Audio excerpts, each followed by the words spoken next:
is hereditary and racially genetic in origin, and thus not remediable to a major degree by practical improvements in environment. The long-range implications of what he is doing are no different than the propaganda campaign that Hitler and his Nazi unit carried on in Germany that ended up eliminating 6 million Jewish people. Now, what is most interesting is that Hitler said the very same thing. He said, number one, that the Jews were genetically inferior to the Aryans. If one believes that the German people would have tolerated the concentration camps and the gas chambers, if news media, like the programs that Mr. Brown is setting on, if those people were willing to bring discordant views out into the open, I don't believe the concentration camps and the gas chambers could have continued to exist in Germany.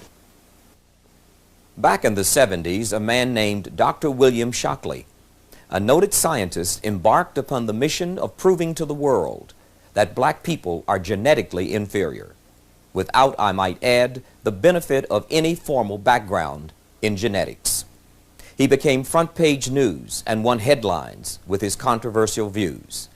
On campus after campus, unrest followed his every visit. My position then and now is that if a supremacist cannot be rationally debated, perhaps he has a point. After the debate you're now going to see, Dr. Shockley went back into oblivion. I don't claim that the 1973 interview did it alone, but I am of the opinion that it helped.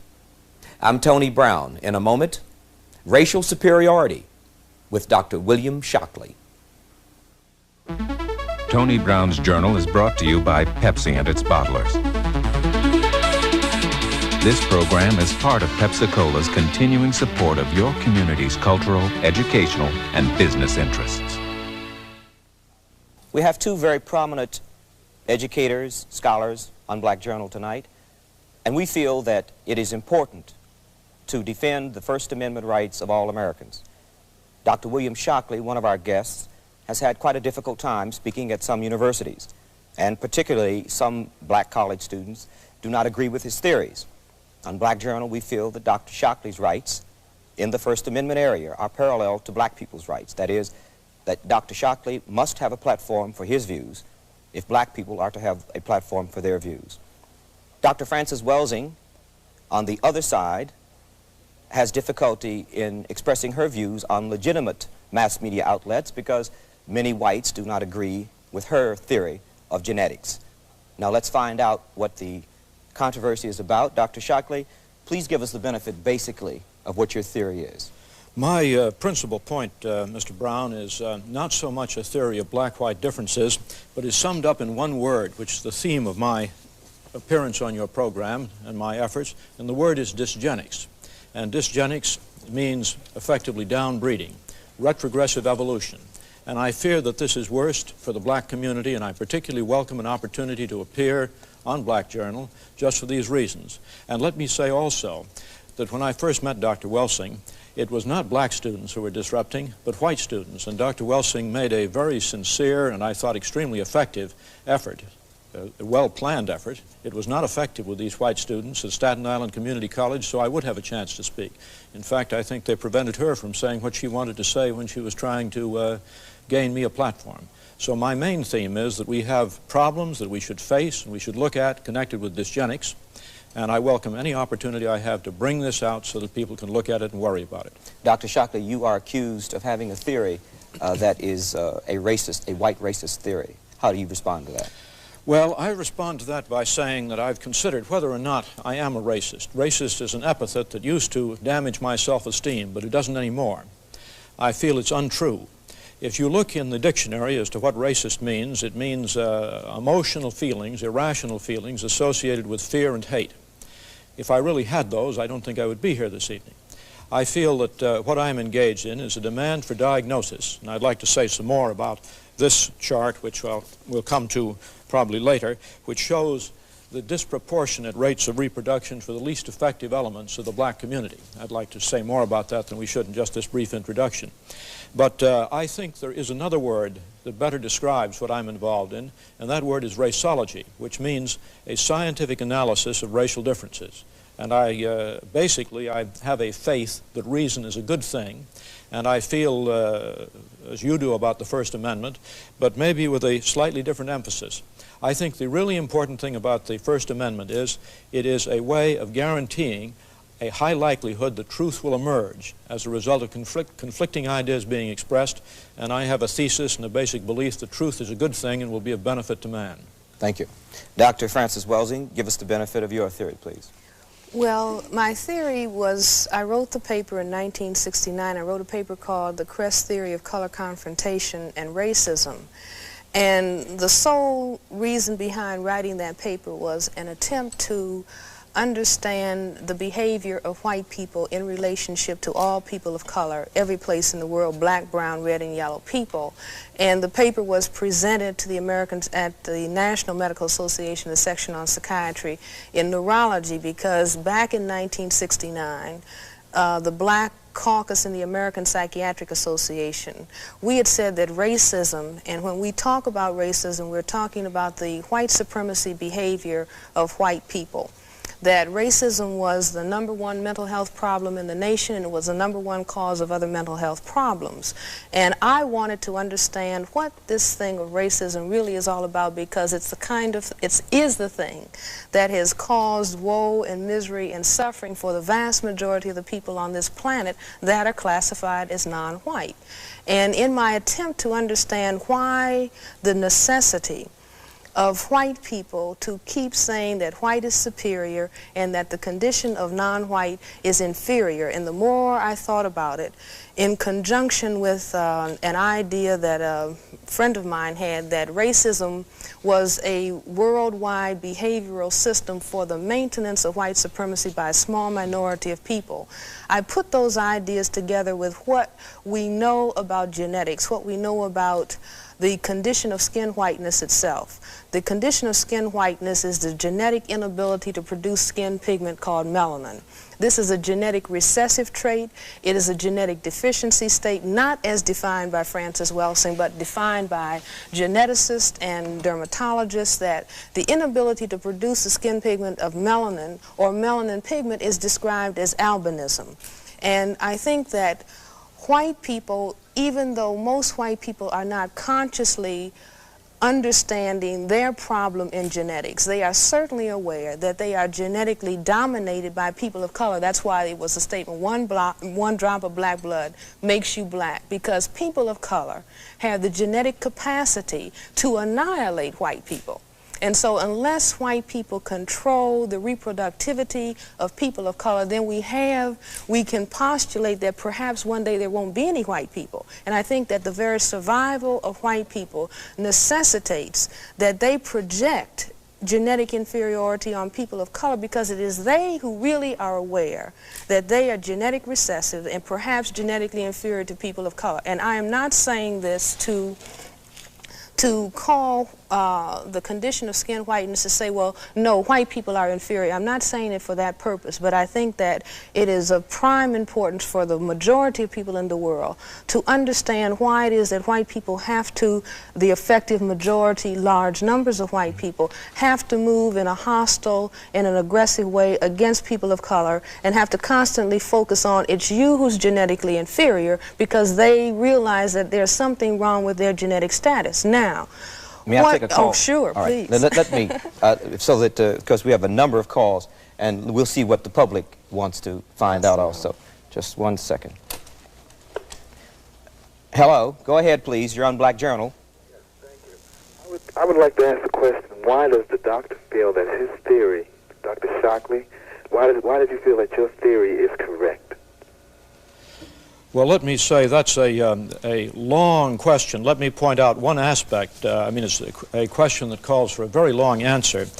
I think I might just at this point say that in a time like 1 hour, we may expose a problem and encourage thinking about it, and this is a very valuable thing. But to cover either Dr. Welsing's views or mine, and let me say here are, just to show that these things exist, is a pamphlet that she was good enough to give me some time ago. This one's upside down. Well, that one's upside down. Yeah, thank you. Right. And this is one of my own. It's actually a collection of a debate. The imperatives of ethnic education is yours. This is the issue of the journal. Mine was, the title of my paper is somewhat different from this, but I want to say that speaking for myself, if people would like to write to me at Stanford University, I have a post box there, Post Box S, which is the same as Shockley and Stanford. I will try to supply more information, and I'm sure Dr. Welsing will say what she can do about making telling people how to reach her pamphlet. Okay. But now let me say this chart that I held up a moment ago is very important in respect to this question of why I think there may be what proves a basic difference. But I'm going to say that if there were not a basic difference in intellectual capacity in the past, there probably will be a basic difference between black and white intellectual capacity in the future simply because of the reproduction patterns. And these are Census Bureau data, and this is the most threatening aspect. And what it indicates is that for the black women of the lowest intellectual social class, which are rural farm women, generally the education is least, the average number of children is 5.4. For women with college degrees, it's 1.9. And so this is definitely unfavorable. It is reproducing far more at the bottom end and not enough to keep even at the top end. Dr. Shockley, can for you whites, explain? let me just finish this. For whites, the numbers are also in this direction, but nowhere nearly as severe. Dr. Shockley, I think that in all fairness, you should explain to the audience why it is that you have, first of all, you have a very large segment of the black population who are on farms, who are deprived in cities. Why don't you explain at the time that you're showing this, who is keeping black people in a situation like they're in? I mean, it could be, you could turn it around the other way, where you could have very large numbers of black people who are exposed to educational opportunities like white people, who are exposed to housing, who are exposed to health facilities. Why don't you explain that at the same time that you put figures like that? I'm sure you would explain it, no, but Dr. I think Welsing, it's important but in one must say first things first. And you've raised the basic question there, and that is whether the disadvantages are primarily a lack of opportunity or whether they are primarily a basic genetic difference. And let me mention one thing, which is that in certain areas there is no doubt about black superiority. Blacks are superior in visual acuity, and they're superior in a systematic way. Now, I don't expect that people will understand the details of this, but I simply want to show that quantitative work can be done. This happens to be a research job of my own, and what it shows, because these points that you see here lie on a line which is not the central line, but they lie systematically on a line, what it says is that so far as visual acuity is concerned, blacks are systematically better than whites. It's as if their bell-shaped curve, their distribution curve, were pushed upwards compared to whites for visual acuity, or at least for the avoidance of bad eyesight, such that if the same shift occurred for IQ, it would mean that the average IQ distribution would be up by 9 points rather than down by about 15 points, which is the typical average. Dr. Shockley, visual acuity is probably something that the system of white supremacy has not necessarily seen the need to affect the environment that black people are in so that it will alter the fact that they have visual acuity that is superior to whites. The fact of visual acuity is not attacked in the same way as educational opportunity and job performance is attacked. And I think that it's evidence for a genetic difference, in my opinion. Well, you see what I'm saying? There might be many, many more genetic differences where people of color appear superior. If I may, we have a number of people, and we'd like to get to as many as possible. If you could make your answers, not to compromise your explanation, but if you could make your answers as succinct, I would appreciate it, because we would like to involve the public as much as we can. One moment, please. You're on Black Journal. Go ahead, please. Yes, I was wondering if Dr. Shockley could explain the basic difference between the course he is taking in explaining white supremacy and the course that Hitler took during the Nazism reign. Thank you. Well, there are enormous differences. In fact, the lesson to be learned from Nazi history is frequently very misunderstood. And it is a lesson which Mr. Brown has told us about earlier. It's the First Amendment. It's not that eugenics is intolerable. Actually, the eugenic programs, which are the opposite of dysgenics, eugenic programs are not inconceivable, they're not inhumane. Denmark has been carrying out programs with strong eugenic implications for maybe 30 years. And it's important to note that since World War II, Denmark's per capita homicide rate dropped and is now approximately 1/20th. That is, the number of deaths of probability being killed in a year by a violent homicide is roughly, the order of 100 times less for young Danes than it is for young American blacks. Can I? Now, but the lesson, let me say what the lesson of Nazi history we have in this country, and it will protect us. It's just the thing that makes this program possible. The First Amendment, which allows freedom of speech. If one believes that is not the right answer, then one has to be one of the most anti-German racists there can be. If one believes that the German people would have tolerated the concentration camps and the gas chambers, if news media, like the programs that Mr. Brown is setting on, if those people were willing to bring discordant views out into the open, I don't believe the concentration camps and the gas chambers could have continued to exist in Germany. I'd like to comment because I'd like to say that I don't think that there's a major difference between what Dr. Shockley is doing. I don't think that Dr. Shockley is fully aware of what he is doing and why he is doing what he's doing. But the long-range implications of what he is doing are no different than the propaganda campaign that Hitler and his Nazi unit carried on in Germany that ended up eliminating 6 million Jewish people. Now, what is most interesting is that Hitler said the very same thing. He said, number one, that the Jews were genetically inferior to the Aryans.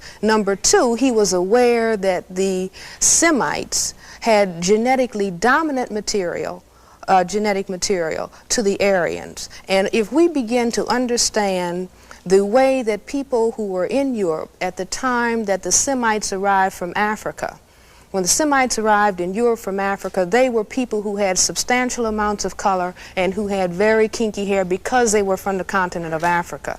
And the Europeans, the white people who were there, had a reaction, a color reaction to the Semites that is no different than the reaction and the concern on the part of people who are white in this area of the world or any other area of the world to people who have the genetic capacity to produce color, who can genetically annihilate their position. And I think it's very, very important, even though Dr. Shockley, I am convinced that Dr. Shockley believes that he is perhaps elevating science with all of his charts and all of his figures, but he doesn't understand the things that propel him as a white individual in a social system that has programmed him throughout his life and programmed large numbers of people like him to focus on the genetics of people of color in such a way as to destroy people of color. I would like to ask a question, and Dr. Shockley, if you could answer it yes or no, I would appreciate it. Do you believe that black people are inferior in intelligence because of their heredity? I have a standard statement. It is not yes or no. It's memorized. I say it the same time every time, I think. What I say is this. My research leads me, and it's a tragic conclusion, really. My research leads me inescapably to the opinion that the major cause of the American Negro's intellectual and social deficits is hereditary and racially genetic in origin, and thus not remediable to a major degree by practical improvements in environment. All right. If you believe that the position relatively of black Americans to white Americans is based on a genetic inferiority, and I will accept the responsibility for that word, then what do you see as the solution to the problem?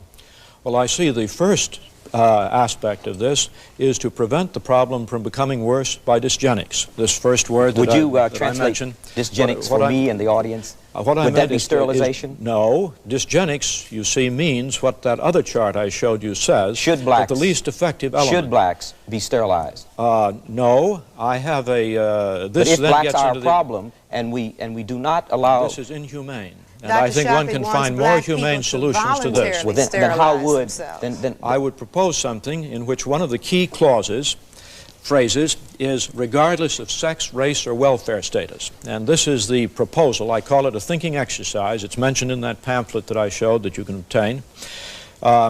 And it goes this way, that you would offer a bonus to everyone to be sterilized. Now, we know we have a population explosion problem. We know that in India that bonuses in the form of transistor radios are offered to people. Would this bonus be directed to black people specifically, more than whites? Mr. Brown, what did I say just a moment ago? I said, regardless of sex, race, or welfare status. Now there is a group. That's what I say. There is a group of white people to whom this offer should be made also. Absolutely. What Now group is that? the offer is based upon the best estimates, best scientific estimates that one can have of any genetically carried disabilities. Now, there are some, I think, that any humane person would have no doubt about.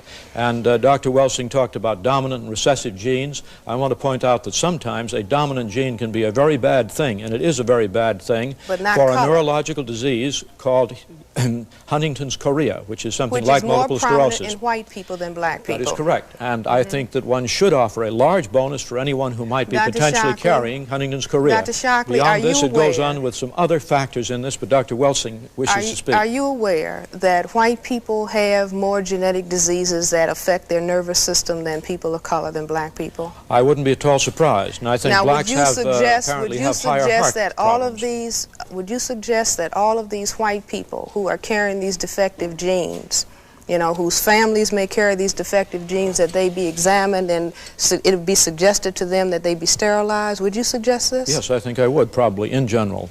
Go ahead, your Unblack Journal, please. What we know about ancient black civilizations, how can American blacks suddenly be genetically regressive? Thank you. Let me just say this. What is very interesting is in the study of biology, biologists who have studied evolution, one of the very interesting things that they say is that the more functional skin pigment cells in the animal kingdom, the higher you are on the scale of phylogenetic ascension. In other words, nature in the course of evolution went to its highest state when it produced a cell that could produce pigment, and that we were sliding backwards. The mutation to albinism is a step backwards in the scale of evolution. Are you aware of that, Dr. Shockley? No, I'm not aware of that particular one. I am aware of another basic genetic difference, and that is that the rate of maturation of a neurological system gets longer and longer the more advanced the animal is. And that is one of the items on the racial difference, that the neurological development of blacks is faster than whites. Black babies walk on the average a month earlier than white babies. And the period of gestation... Black people are much more creative also than white Dr. Wells, Shockley, correct me if I'm incorrect. Didn't the Giselle schedule, which tested the intelligence of children, make a correlative between intelligence and walking early? Yes. And I would think it probably would have been negative. No, it was not. It was positive. Well, the motor skills on the Giselle schedule indicated that earlier precocious walking children, there was a correlation between that and high intelligence. This may be true. It might be true within a group. I'm not sure of that. Well, maybe I know that there is a correlation in terms of things earlier than walking. At the 6-month stage, Nancy Bailey at Berkeley has established that white children who come from the most advanced families and who later, when they become older, are out at the top. At the first 6 months, they are relatively retarded compared to children who are from families of less accomplishment and who don't go as far. But so there are a number of these things certainly to be brought in. Fine. But Giselle schedule is a very authentic, accepted, institutional, psychological experiment. And so is the Nancy Bailey early test. I'd like to take another call at this point. You're on Black Journal. Go ahead, please. Hello. This question is addressed to Dr. Welsing. First, I would like to say that Mr. Brown and Dr. Welsing disprove immediately Dr. Shockley's concept, because here we have two highly intelligent, gifted people. And but getting this out of the way, Dr. Welsing, wouldn't you agree that there is a strong genetic component to the inheritance of intelligence? Geneticists believe that 80% component is hereditary. Let me finish, Dr. Welsing. And then also, I think the association of skin color with intelligence is an erroneous concept. And I want your views on this. Isn't it true that the historic fate of black people, the tragic deprivation, the conditions under which they were raised, any people raised under these conditions would have an hereditary, evolutionary background, which could lead to poor capacity to generalize, to conceptualize, to be creative in the form field of ideas, and develop other excellent attributes. Now, this is not a racist idea. This could happen to any group who has a tragic history of the black people? Thank you. No, I do not feel that there's any evidence to suggest that 80% of the ability to come to terms with your environment that has to do with heredity. I think that much of it has to do with the environmental opportunity that the genetic material is exposed to.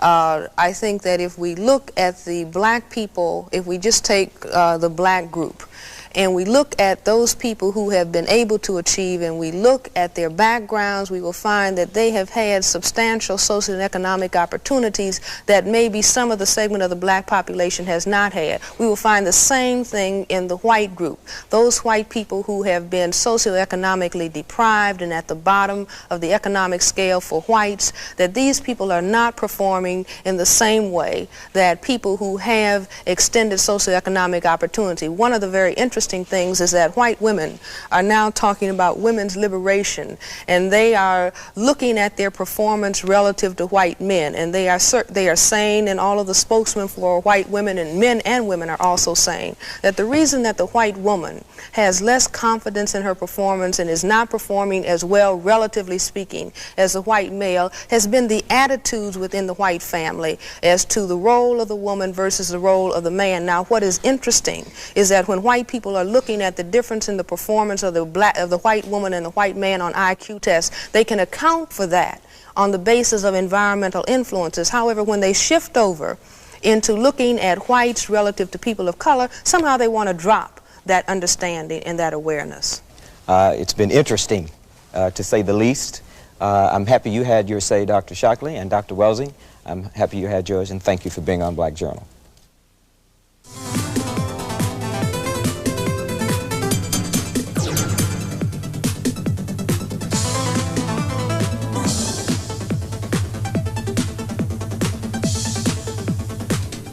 Tony Brown Environment of black people. Today, another bombshell suggests empirical evidence of black biological inferiority, The Bell Curve. A book by Charles Murray and the late Richard Herrnstein cited statistics alleging that blacks on average score 15 points below whites on IQ tests. They compared averages, not individuals, the authors asserted. True, because some of the highest test scores ever registered on IQ tests were made by blacks. However, the author's premise reinforces the racialist eugenics theory of African inferiority. We invited Charles Murray to present his views on this program. He refused. But joining me to examine this issue is the woman who took on Dr. Shockley and his views on Aryan superiority. I'm Tony Brown. We'll be back with Race and Intelligence. Tony Brown's Journal is brought to you by Pepsi and its bottlers. This program is a part of Pepsi-Cola's continuing support of your community's cultural, educational, and business interests. My guest is Dr. Frances Cress Welsing, a psychiatrist and author of ISIS Papers, The Keys to the Colors. Dr. Welsing, welcome back to our series. After 20 years. After 20 years. I'm glad to be here. I'd like to say that Dr. Shockley's premise is as vivid today and as alive as it was when we did that program in 1973. Precisely. And his premise sounds, seems to be the father of Charles Murray's, the bell curve. Do you agree with that?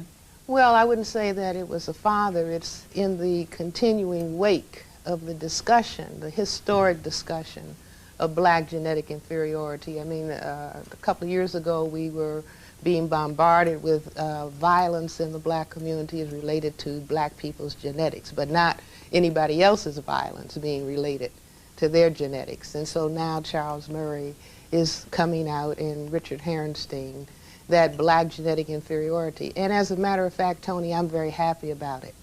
The reason being is that 24 years ago, in my paper, The Cress Theory of Color Confrontation and Racism, White Supremacy, I said that the population that classifies itself as white has to continue to focus on color, genetics, sex, and numbers. And so 24 years after having made that statement, here we go again. So I'm not at all surprised, and I'm glad to have the Cress theory again validated. Now, in both Dr. Shockley's conclusion and in the bell curve's conclusion is the conclusion that blacks are uneducable and that public policy needs to be shaped to understand, to conform with the, quote, fact that no amount of money is going to rehabilitate or habilitate, whichever you choose, black people in this country. Exactly. What are the implications? Well, I think, again, the implications, first of all, we need to understand that this discussion doesn't occur in the vacuum. It occurs within what I call a global, national, local system of white supremacy. Now, what do I mean by that?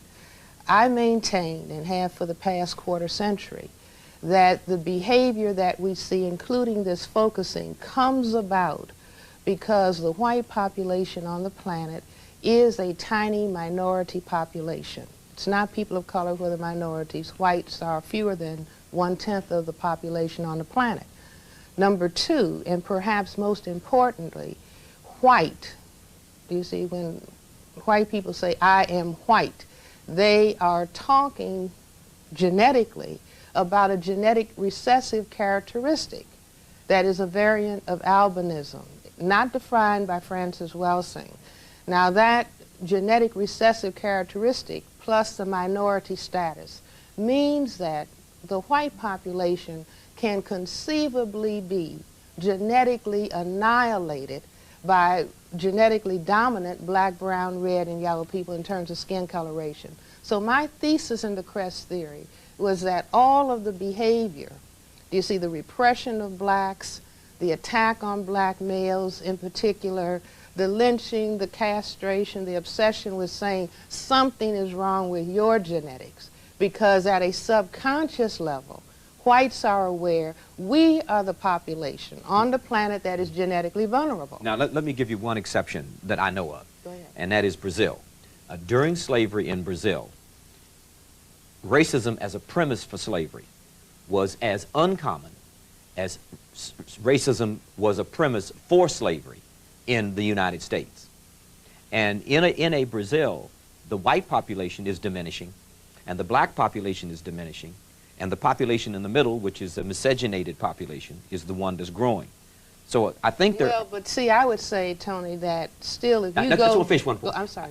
And my point, I'm not trying to cut you off, but I think my point is, I don't want to sound too abstract, my point is that in some parts of the world, whites don't seem to be as fearful of what you refer to as annihilation, perhaps, as in the United States. Well, I would still say if one goes to Brazil, and if you go and see who controls the banking centers, it will be a population of people that say we are white. That's you see, yeah, and right. at the same time, if you go to the favelas and into the slums, do you see the darkest and the blackest population. And you're right. And the only thing I'm saying is that that population, and that population culturally, is very different from the United States. And racism wasn't the premise for slavery there, but it was the premise for slavery in the United States. Well, you see, I say that in other words, there are variations on the theme. Mm-hmm. There's variation in terms of the particular language that the discussion is carried out in. But you never get away from, if you're black, stay back, brown, stick around, yellow, mellow, white, right. You see, and the more color you have to cause white genetic annihilation, then the more pressure that is put on you. So this hierarchy of color, whether you're in Asia, whether you're in Africa, whether you're in Latin America, Central America, this still obtains, but I don't want us to get lost. Okay, I don't. But I do want to get back to a primary point here, because I think we've jumped over it, and that is the bell curve. And let me just say this, it's not just the bell curve. The week that the bell curve came out, 2 other books came out on the same subject, and they've had so much success. The cover of Time magazine, Newsweek, U.S. News and World Report had a feature story, New York Times 2 weeks in a row, very prominent play. The media just grabbed onto this idea. Now, with this happening, there's going to be a plethora of books on this very subject. Precisely. Now, in this new wave, unlike Shockley and Jensen to a lesser extent, the focus is on, quote, data, meaning that someone is empirically saying that they can demonstrate that there is biological inferiority among blacks, and that it turns on one statistic, and that one statistic is that blacks make, on average, and they were careful to say not individuals but average, because they never could have gotten off the ground with individuals, because too many black individuals are exceptions to this rule. But on average, blacks make 15 points less than whites. Now, what is your direct refutation of that alleged empirical evidence? Well, do you see, I would say this, that first of all, I'm a psychiatrist, a general psychiatrist, child psychiatrist. We've always looked at IQ tests as being very directly related to the environment. Now, if someone doesn't want to closely examine the environment, all of the dimensions of the environment, then someone could easily say, well, it's not the environment that makes the difference. Do you see, I maintain that it is the environment that makes the difference. And on Sunday, recently, an article was in one of the major newspapers in Washington, D.C., where a young white male, senior at University of Maryland, had his skin darkened, and he went to the South. He could have stayed in Maryland, but he went to the South. He was going to be black because he did not believe when blacks would say it's racism, it's racism. He thought that that was really just an excuse. So he had his skin darkened by a dermatologist, and he went to the South, and he could only tolerate the oppression for 2 days before he came running home and crying to his mother, I can't deal with it, I can't deal with it. Now, what I'm saying is that here is someone who can, you know, the chemical is not given, and so he turns back white. He knew he had that escape, but he couldn't tolerate the insults in the restaurant, the various day-to-day, 24 hours a day, 7 days a week, assaults that a person of color on his psyche that the person experiences. Not physically. Not physically, but psychologically. you see, but it's not generally talked about. You see, in other words, he talked about such things as being ignored when he would go into a restaurant, do you see, or someone saying niggers are, you know, no good. Just on and on and on and on. Now, that's one that overt racism, overt well, I won't even call it overt. Oh, okay, but I might call, do you see, shooting or lynching overt, but I'm talking about the very subtle things. All right, and you're right. What I would like to do, however, is to identify some other environmental factors that would contribute to this 15-point gap. You've identified one, the subtle erosion of self-esteem, the subtle psychological implantation of the feeling of inferiority, which must manifest itself somewhere under some circumstance. But apart from that, what are some of the other environmental factors that you can identify? Well, if we understand racism is a system that is operative in all areas of activity, economics, education, entertainment, labor, law, politics, religion, sex, and war. And so this barrage, full court press, is coming at you on a daily basis. If it impacts economics and labor, this means, as is the case in large numbers of black families, you're talking about a one-parent family as opposed to a two-parent family. You're talking about disparage in inadequacies or inequities in terms of wages, and all of this begins to impact on what it is that is happening in that critical unit that we call the family unit. And if that unit cannot function in a supportive manner, for example, black infants, when they are born, in the first 9 months of life are accelerated compared to white infants. Now, how are they accelerated? How well, do you mean they're accelerated in terms of such things as smiling, holding up their heads, recognition of faces, and motor activity. Do you see? And smiling is also intellectual activity. But with the assault of this environment in a highly structured environment that I say is structured for the purpose of white genetic survival, do you see that this begins to then take its toll? It's as though you have two races, two people running a race. One, you tie weights around their ankles, and everything else is equal, but one has weights tied around his or her ankles. I've seen a number of studies, and frequently they seem to cluster around something happening to a black child around 7 years of age. Have you identified that age at all? Well, I see it everywhere. Around 7, something happens to the black child. They grow tremendously up to that point, and then all of a sudden there's a fall off. Well, you see, the child has entered school at that point. And upon entering school, I mean, try to think about, when I think about what first grade was like, do you see, it was Dick and Jane and Spot and Puff, and a white family. It wasn't anything about a black family. It was a white family, all the pictures were white, all the presidents were white, everybody that you focused on that was doing anything, Goldilocks, Snow White, everybody is white, including a white Christmas, a white bunny rabbit. Do you see, so that the child is taking all of this information in about the environment and how he or she is valued or looked upon in the environment. Just learning the English language. You learn that white is pure and black is evil, black is bad. If the stock market falls, it's a Black Tuesday or a Black Monday. Right, the bottom line, does a 15-point disparity on IQ exams make blacks genetically inferior? Well, I would say absolutely no. Do you see, we want to get down to genetics. White is a genetic mutation from black. It is albinism. The earliest people, the first people on the planet were black people. And black people produced albinos, and you mix the two together, you get the whole human family. So I say, no, it doesn't mean that, but I want to move. Let's assume, for the purpose of argument, that let's say black people are 50 points below white people.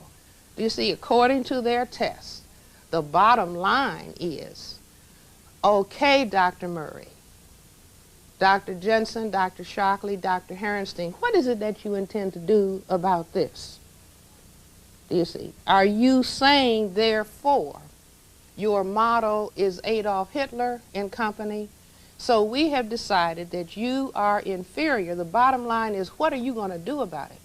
Because there are many children, white, black, brown, red, or yellow, who are damaged genetically, congenitally. We say they're mentally retarded. Now, we have special schools. We do everything to help these children. We put them in small classes. We give them 3 or 4 teachers. We give them all kinds of things to try to exploit the genetic potential. But now somebody comes along and says a 15-point difference means we cannot expect anything from these people. Well, if we cannot expect anything and the global economy is declining, well, gosh, we're back with Adolf. Do you see? Well, we just cannot tolerate this debris in our population. If I may, and I want you to continue your point. I don't want to interrupt. I do want to say this. I read an editorial recently on the editorial page of the Wall Street Journal, not a newspaper to take lightly. And the writer was very favorable, anti the bell curve. This was not a racist writing an article. It was a very, very objective, fair editorial. And he mentioned the eugenics movement that the Chinese are involved in terms of, in China, of culling out the bottom and reproducing the top. And he concluded that if the liberals kept on making more out of the bell curve than it is, we may see, quote, a Beijing solution in the United States. Well, let's not go to a Beijing solution where we have a Nazi Germany solution. Do you understand? Where it wasn't just a population. I mean, there have been many populations, if a child is born defective, do you see, they do not allow that child to go on and exist. That's quite different. That's quite different than saying there are populations of people. Genocide. Do you see, that are superfluous and that are a contaminant, and we need to be pure and clean so that we can really arrive where we're supposed to arrive. We're back in Nazi Germany. So I say that, first of all, we have to recognize Nazi Germany was about white supremacy. It was about the white genetic population feeling that it was vulnerable to an assault by people whose real genetic origin began in North Africa. You see, their religion was not the critical issue. The issue was that they had their origins in a population that was classified as non-white. And so I say that we need to not debate numbers, because God forbid, but Dr. Murray or his grandchildren might come out with an IQ difference 15 points lower than his. My next question will operate on the premise that your statement there is objective. Therefore, I will go to the next point. If what you're saying is true, are blacks doing anything to accelerate a process toward a, quote, final solution? Well, blacks themselves? No. Do you see, the people of color on the planet who are being approached by people who have all these genetic issues in their minds, and they don't understand that white supremacy mindset, or the mindset that is feeling vulnerable to white genetic annihilation, so you have a big population conference in Cairo. To the extent that people of color on the planet do not understand this mindset, it's like being at the chessboard and not understanding the game with all of the people of color on the planet on the black side of the chessboard. And you have white supremacy, or the dynamic for white genetic survival, moving against this group of people. Now, I believe, instead of getting emotionally upset about Charles Murray's position or anybody who is in that group of thinkers, I believe, again, take out the Cress theory, see where all of this has been laid out before, predicting how this mindset operates, and begin to place oneself in a mode of understanding what the game is that is on the table. If I can summarize the game is going to turn on public opinion. Hitler only did what he was able to do, and he was only able to do certain things because he had organized German public opinion. What, if anything, are blacks or some blacks doing in terms of accelerating a negative public opinion, or a public opinion that could come back to bite them? That's all my, right, well, that's my point. let's take an example. A person who considers him or herself to be an actor, television actor, black, who doesn't understand this white supremacy dynamic. So somebody comes along and offers them a job, you see, but they have to act as a clown and a buffoon, and they just think, well, I'm in the abstract being an actor or an actress. Unbeknownst to them, it's a whole context in which this role is being carried out, where people feel, who have set up this image, that they need to be reinforced. See, look at blacks. They're clowns. They're stupid. They're buffoons. Look at this. This is trash. Let's look at daytime television. Look at it for me, will you, with the eyes of a psychiatrist. All right, the daytime talk shows. Yes. All right, I would say that there are many black people that are being tapped. I don't know where they go to find these people.